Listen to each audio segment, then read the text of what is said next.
Okay, so in this lesson, we're in lesson 3. We're going to be learning how to solve with exponential and logarithmic functions or equations. So we've learned lots of different properties. So all of those different properties are going to kind of come in this lesson. All right, so one of the things that you need to understand about logs, all right, is if you have the same thing on both sides. So like if I had 2x, on one side and 2x on another side, right? I could technically divide by 2, like I could divide things away. Like if they have something in common, they essentially do what? Cancel each other out.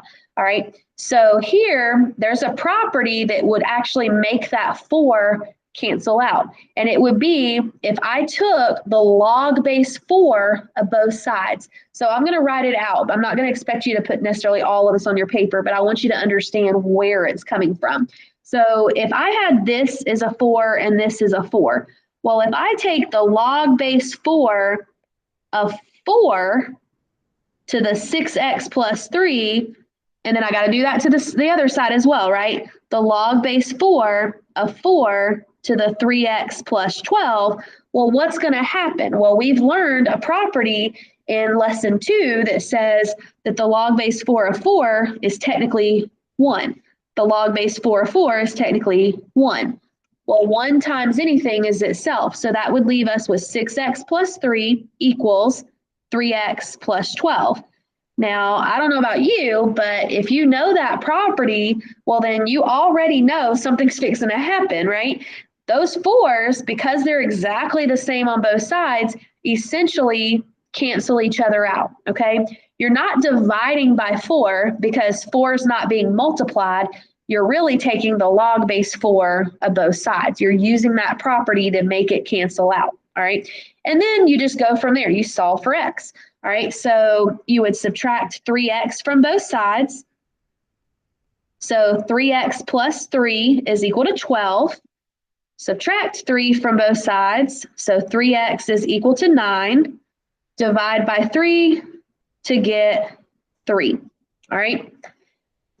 So you can get rid of, I hate to say get rid of, but you can get rid of the 4 by taking the log base 4 of both sides. Remember, it's both sides for everything when you are solving equations. What you do to one side, you've got to do to the other side. All right, so you'll notice that with this second example, it's a little bit different, right? We have a 9 and we have a 27. Well, those are not the same, but you need to be thinking like, okay, I'm dealing with exponents and things like that. Is there something I can do to manipulate that problem? And you may know that 9 is 3 squared and 27 is 3 cubed. All right, so we do want to manipulate this problem. So we're going to manipulate this to be 3 squared to the x plus 1 equals 3 cubed to the x minus 1. All right. Well, if I took the log base 3 of both sides, then those 3's would essentially cancel out. So I'm not writing that step down, but that's where it's coming from. So I'm kind of doing a little mental math here. All right. So those 3's would essentially cancel each other out. Well, I have a power to a power, and what do you do to power to a powers? Well, they get multiplied. So this would be like 2 times x plus 1 equals 3 times x minus 1. I would distribute. So I would get 2x plus 2, distribute again, equals 3x minus 3. So I need to solve for x, so I would subtract 2x from both sides. So 2 is equal to x minus 3. Add 3 to get 5. All right. So sometimes you can cancel out right away by taking the log of both sides. Sometimes you have to manipulate it first so that you can use one of those properties that we've already learned. All right. So let's take a look at example 3. All right. Example 3, again, we don't have that same number. We can't just go, it's gone. We have to manipulate it. All right. So this is where some of y'all may not know these at the top of your head, okay? So I know it, but I'm going to show you what I would do if I didn't know it, all right? First of all, if I did 16 squared, that's not 64, okay? So I can't use the 16. I have to think, well, what is 16? All right, well, 16 is 4 squared, right? So 4 squared is 16. Well, can I do something with a 4 to get 64? So let's try 4 to the third power. Yeah, 4 to the third power is 64. So we would manipulate that problem. So we would have 4 squared to the 3x minus 1 equals 4 to the third power, 4 cubed, to the 5x plus 2. So we're manipulating those exponents so that we now have a 4 and a 4. Okay, and that's important because we can do what to both sides to make that go away? Log base 4. All right, so if I wrote it out, it'd be like log base 4, log base 4. All right, but it's basically going to cancel that out because I'm taking the log base 4. A power to a power gets multiplied, so 2 times 3x minus 1 equals 3 times 5x plus 2. And then I'm going to go ahead and distribute. So I would get 6x minus 2, distribute to get 15x plus 6, and then solve for x. So subtract 6x from both sides. So negative 2 equals 9x plus 6, right? Yeah. All right. So then we would subtract 6 from both sides. So negative 8 equals 9x. And then we need to divide by 9, which may throw you off. It's starting to throw me off. I'm like looking back at my work trying to make sure that I've gotten it correct. So hopefully I did. All right. But if I divide by 9, x is just going to be negative 8 over 9. And I'll just leave it a fraction. That's fine. You could convert it to a decimal, but a fraction is perfectly fine. All right. So hopefully that will help you answer those questions at the bottom of page 16. All right. So that's one property we're using to take the log of both sides, basically, to make that base number cancel out. All right. So if you flip over to page 17, we're kind of still doing the same thing, but there's some other examples because as you can see, they're written a little bit differently, right? So I can't take the log, well, I can, but there's not numbers in common here, right? And there is absolutely nothing I can do to make them common. It's not like, oh, 4 is 2 squared. Well, if this was an 8, I would be okay because 8 is 2 cubed, and then I could use that property I just shared. So instead, what we have to do is we have to look at whatever our base number is. Remember, we have that analogy about like the cheer stunt, right? So the base is the number that's holding up the flyer. So in this case, the flyer is my exponent, the x, which means the 4 is the base. It's the one holding up the x, right? So if that's my base, then that's the log I'm going to take of both sides. That's going to be my base, my log base, all right? So I'm going to take the log base 4 of 4x, or 4 to the x, sorry, and I'm going to take the log base 4 of 9. All right. I did that because on the left side, the log base 4 of 4 is technically 1. 1 times x is x.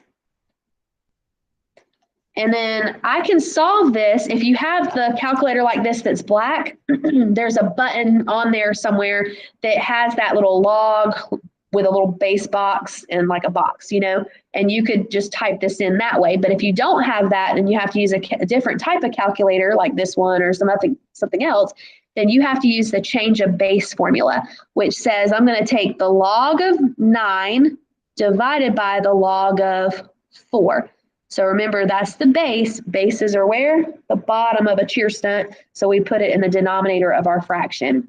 All right, so I'm going to have n over d log, find it, 9 over log 4. And so x would be 1.585 if you round it. All right, I usually do 3 decimals because with logarithms there tends to be a lot of rounding. All right, so if I looked at that, remember, I'm like 4 to what power gives you 9? Well, you know that 4 squared is 16, so it can't be 2. It has to be less than 2. So this should make sense. So double check your work. Make sure things are like jiving. All right, so take a look at the next example. Well, you need to simplify things if you can. So like if you can do some basic math to make it a little bit more simplified, you do that. So the first thing I'm going to do is subtract 5 from both sides. So I have 3 raised to the 2x equals 126. All right, well, I can't divide by 3 because this is not being multiplied by 3. This is 3 to an exponent. I can't do that. So I've got to think inverse operations. How could I make that 3 go away? Well, I would take the log base 3. It has to be a 3 because this is a 3, all right, of both sides. Unless 126 was 3 to a power. All right, like if it was, then we could do that. But I don't know, it's not. All right, so we're going to take the log base 3 of 3 to the 2x and the log base 3 of 126. So remember, what you do to one side, you do to the other side. The log base 3 of 3 is technically 1, which leaves me with 2x equals, I'm going to use change of base, so the log of 126 divided by the log of 3. So 2x is equal to, get this where you can see it hopefully. All right, the N over D, log 126 over log 3.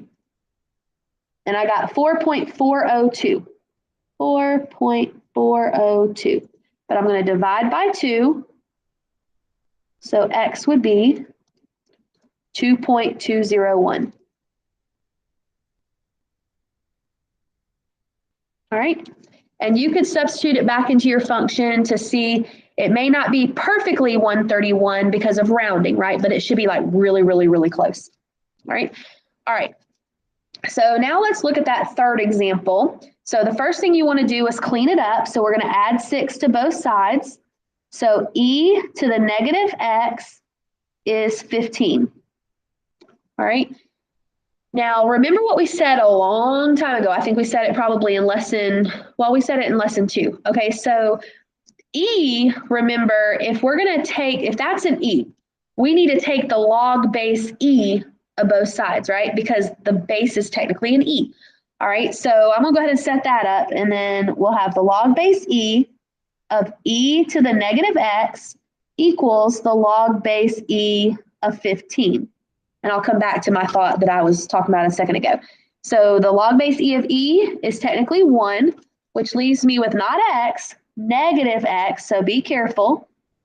But this is where I was coming from at the beginning of lesson 2. When you have the log base e, don't forget that's the same thing as the ln of 15. All right, log base e is the same thing as the ln. So in my calculator, I'm going to get the ln of 15. So negative x equals 2.708, but that's negative, so I divide through by negative 1 to make it a positive x. So negative 2.708 would be our solution. All right, so there are some examples to do underneath that. If you look at number 10, I'm not going to fully work it out, but there is a fraction in the front, and it's in the very front of everything. So you can multiply through by 2 to make that fraction cancel. So e to the negative 2x is going to equal 12, and then keep going. All right, but that may throw you off a little bit, so I wanted to talk about that. All right. All right, so the next example is kind of like what we had at the beginning, where we had those same numbers in the front. Well, here we have the same type of logarithm, and you're taking the ln of all of this whatever, right? You're taking the log base 5 of that whole entire, whatever's in parentheses. So you could use another property, all right? ln is the same thing as log base e. Well, if I put the log base e raised to that log base e would cancel out with the ln, all right? And it may be a little bit easier to show on this one right here. But if this is the log base 5, then what would make that cancel, all right? Well, what would make it cancel is if I said, oh, if I had a 5 here and a 5 here, and this would be the exponent, like all of this is the exponent. So like 5 to this power, 5 to this power, all right? if that happened, then our property that we've learned before, let me find it for you, way back here in the notes. All right, it's one of the inverse properties, but we talked about it. If you have a number that's the raised to the log of that base number, the same base number, then that part cancels and is technically 1. So we talked about how like this would not work because 5 times that, well, that's not an exponent. It has to be an exponent, right? All right, so that brings us back to this. All right, so notice 5, and then this is technically an exponent, right? Well, when that happens, that cancels and is technically 1. All right, and then 1 times x plus 6 is x plus 6, and 1 times 3x minus 12 is 3x minus 12. Okay, so we're using those inverse properties to help eliminate pieces of our function. But remember, whatever you do to one side, you got to do to the other side. All right, and then we could solve by subtracting x from both sides. So 6 equals 2x minus 12. Add 12 to both sides. I'm doing this part kind of quickly. 18 is equal to 2x. Divide by 2. I'm running out of space. X equals 9. All right. Again, you could substitute it back into your problem and see how that works. So on this example, I kind of skipped it because I thought it was easier to kind of show this with this problem because it did have an actual base number. This, I could rewrite it to be the log base e and then use an e here instead of like the 5, but that's like a lot of extra steps. So we're going to kind of do that mental math using this process. We kind of know that what's going to happen is this ln is going to essentially cancel out on both sides. All right, leaving us with 2x plus 3 equals 5x minus 6. And then we would solve for x. So I'm going to subtract 2x from both sides. I'm running out of space, so I'm going to go ahead and save myself some trouble and add 6 to both sides at the same time. So that would cancel, giving me 9 equals 3x, and then that would cancel. And then divide by 3 to get 3. All right, so that's how that property works. So when you're looking at these down below, you know, use that same process. But I don't want you to just be like, oh, it just cancels. All right, it doesn't just cancel because it cancels. You've got to use those properties. Okay, so the inverse property, you know, says if you have a base, if you have a number raised to, or a base raised to the same log with the same base, then that essentially is 1. All right, and you can use that to help simplify your functions or your problems. All right, so here, like the logs would cancel, the log base 2's would cancel, the ln's would cancel, the ln's would cancel. All right, but using that property. All right, last thing. All right, so top of page 18, same thing. All right, we need to clean it up. All right, we're still doing the exponentiating. What we just technically did was still the exponentiating type thing too. But you always start by cleaning anything up that you can. The first thing I can do is divide by 4 because 4 is just a normal number being multiplied in the front. All right, so we have the log base 3 of 3x equals 5. All right, so what could we do to cancel some things out? Now, I don't necessarily want to cancel this out right here because that x is kind of attached. All right, so instead, what I'm going to do is I'm going to exponentiate. This base is a 3, so I'm going to say, okay, well, 3 and 3. I'm taking that base and I'm raising it to that logarithm. So remember, this is all exponent stuff. So the 3 raised to the log base 3 cancels. That's technically 1, leaving me with 3x equals 3 to the 5th power is 243 divided by 3, and I get 81. All right. So look at the second example. First thing I'd want to do is divide by 2, all right, because there's a 2 in the front. So the log base 7 of x minus 3 is equal to 7/2, which is 3.5. All right, and we're going to end up with a lot of decimals anyway, so we might as well. All right, well, my base is a 7, so what am I going to do? I'm going to take that 7, and I'm going to go, okay, 7 and 7. Now, I'm writing it so that it kind of already looks like this is an exponent, this is an exponent. So be careful. I don't want you to think that I'm subtracting. I don't want you to think that I'm multiplying. I'm not. All right. I'm taking whatever I started with, and those become the exponents of whatever that base is. All right. So the 7 raised to the log base 7 is technically 1, leaving me with x minus 3.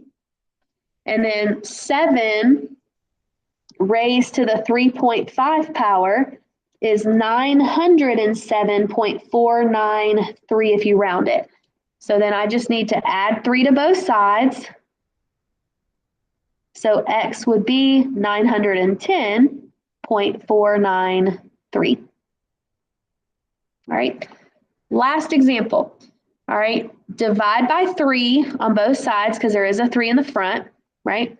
So the ln of 4x, so it's all of that. So be careful, like this is all together, equals 7/3. So 7 divided by 3 is 2.3 repeating, right? Just a bunch of 3s, you can't see that. All right, so now we've got to kind of think because we need to manipulate this and we have to think, well, what is ln, right? Well, ln is the same thing as the log base e of 4x, right? Equals 2.3 repeating. So I needed to rewrite that because I need to know what the base is, right? The base is what's going to come here. So e and e, all right? So this will cancel because that's technically 1. So that's going to leave me with 4x equals, e, remember in your calculator, is second. So second ln gives me the e. If you have the black calculator, then your third button is just e to a box, and you can just use it. So of 2.333333, whatever. And I'm just going to do a whole bunch of 3s because I don't want to, I want to get it as accurate as I possibly can. All right. So we get 10.312. Divide by 4. And we get 2.578. All right, now keep in mind that all of my answers essentially, except for these whole numbers, are rounded. All right, so they're not 100% accurate, but they're pretty darn close. All right, if I were to put in my calculator this original problem, and I said, okay, calculator, 3 ln of 4, delete 4 times 2.578. Then look at what I got, 6.9999, which is really darn close to 7. It's not exact. Why? Because of rounding. Okay, but that is a pretty accurate answer. All right, so you have some other problems to try on your own, and hopefully that gave you some insight on solving exponential and logarithmic functions.